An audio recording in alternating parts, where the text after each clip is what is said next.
या देवी सर्वभूतेषु शक्तिरूपेण संस्थिता नमस्तस्यै नमस्तस्यै नमस्तस्यै नमो नमः। नमस्कार दोस्तों, मैं हेमलता उपाध्याय आप सभी का अपने चैनल पर बहुत बहुत स्वागत करती हूँ। दोस्तों, आज हम सुनेंगे महाविद्या माँ धूमावती की कथा। माँ धूमावती की पूजा तांत्रिक सिद्धि के लिए की जाती है। देवी पार्वती जी की पूजा हर सुहागिन स्त्री अपने सुहाग की रक्षा और सौभाग्य की वृद्धि के लिए करती हैं। लेकिन देवी पार्वती का ही एक ऐसा रूप है जिनकी पूजा करने से सुहागिन स्त्रियां डरती हैं।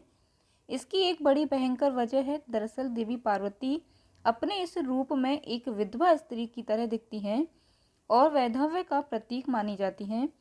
सुहाग पर वैधव्य का प्रभाव ना हो, इसलिए ही सुहागिन स्त्रियां इनकी पूजा नहीं करती। ज्येष्ठ मास के शुक्ल पक्ष की अष्टमी तिथि को इनका प्राकट्य माना गया है। कहते हैं कि महाविद्या धूमावती का कोई स्वामी नहीं है, इसलिए इन्हें विधवा माता कहा गया है। माँ धूमावती महाशक्ति स्वयं नियंत्रका है। ऋग्वेद में रात्रि सूक्त में इन्हें सतारा कहा गया है, अर्थात यह सुखपूर्वक तारने योग्य हैं। सृष्टि कला की देवी होने के कारण इन्हें कला प्रिय भी कहा जाता है। देवी का मुख अस्त्र है, सूप जिसमें समस्त विश्व को समेटकर महाप्रलय कर देती है। इन्हें अभाव और संकट को दूर करने वाली महाविद्या कहा गया है। महाविद्या धूमावती की साधना करने से पहले कुछ जरूरी नियमों को जान लेना चाहिए, जैसे कि सुहागिन महिला को इनकी पूजा नहीं करनी चाहिए। जो भी महिलाएं गुप्त नवरात्रि के व्रत रख रही हैं, उन्हें आज के दिन इनका केवल मन से ध्यान कर महाविद्या से क्षमा प्रार्थना कर लेना चाहिए और अपने घर में सुख शांति की कामना करनी चाहिए। इनकी पूजा में कदुली बेला में करने से बहुत जल्दी मनोकामना पूरी होती है।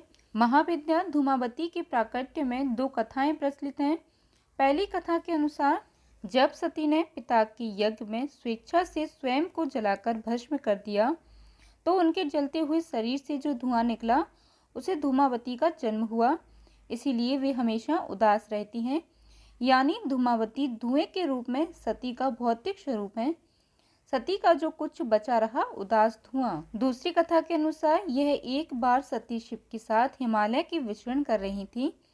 तभी उन्हें जोरों की भूख लगी। उन्होंने शिव से कहा, मुझे भूख लगी है, मेरे लिए भोजन का प्रबंध करें। शिव ने कहा, अभी कोई प्रबंध नहीं हो सकता। तब सती ने कहा, ठीक है, मैं तुम्हें ही खा जाती हूँ, और वे शिव को ही निकल गई। शिव तो स्वयं इस जगत के सर्जक हैं, परिपालक हैं, लेकिन देवी की लीला में वे भी शामिल हो गए। भगवान शिव ने उनसे अनुरोध किया कि मुझे बाहर निकालो, तो उन्होंने उगल कर उन्हें बाहर निकाल दिया।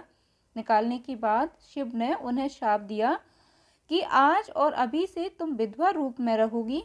तभी से वे विधवा हैं।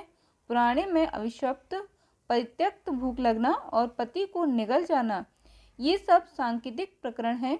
यह इंसान की कामनाओं का प्रतीक है जो कभी खत्म नहीं होता, और इसलिए वह हमेशा असंतुष्ट रहता है। माँ धूमावती इन कामनाओं को खा जाने यानी नष्ट करने की ओर इशारा करती हैं। इसके अलावा भगवान शिव के गले में मौजूद विष के असर से देवी पार्वती का पूरा शरीर धुएं जैसा हो गया। उनकी पूरी काया श्रृंगार विहीन हो गई। तब भगवान शिव ने अपनी माया से देवी पार्वती को कहा कि आप मुझे निगलने के कारण अब विधवा हो गई हैं, जिस कारण से आपका एक नाम धूमावती भी होगा। महाविद्या धूमावती का वास्तविक रूप धुएं जैसा है। शारीरिक स्वरूप से देवी कुरूप, उबड़ खाबड़ या बेढंगी हैं। विश्लेष स्वभाव वाली, लंबे कद की, 3 नेत्रों से युक्त तथा सफेद वस्त्र धारण करती हैं। देवी खुले बालों से युक्त एक वृद्ध विधवा का रूप धारण किए हुए हैं।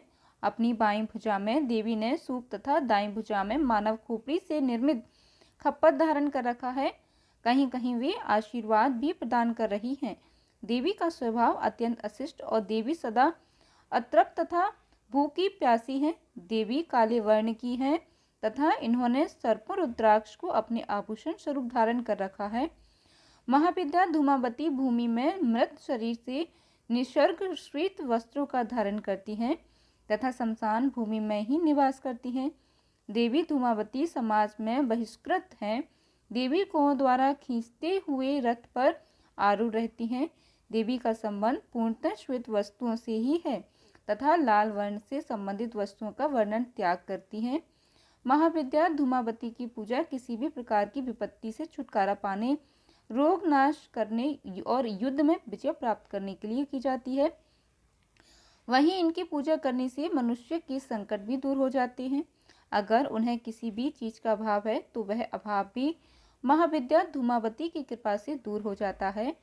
महाविद्या धूमावती की साधना करने के बाद बची हुई सभी पूजन सामग्री को आप उसी दिन शाम की पूजा करने के बाद विसर्जित कर दें और महाविद्या को आपने जो भी भोग अर्पित किया है, जैसे कि मौसमी फल या मिठाई, बतासे या फिर मिश्री, उसे भी आपको माता को खिला दें। बची हुई जो भी पूजन सामग्री है जैसे पुष्प, अक्षत आदि, उनका विसर्जन आप बहते जल में कर सकते हैं या पीपल के पेड़ के नीचे गड्ढा खोदकर दबा सकते हैं। तो दोस्तों, यह थी महाविद्या माँ धूमावती की कथा।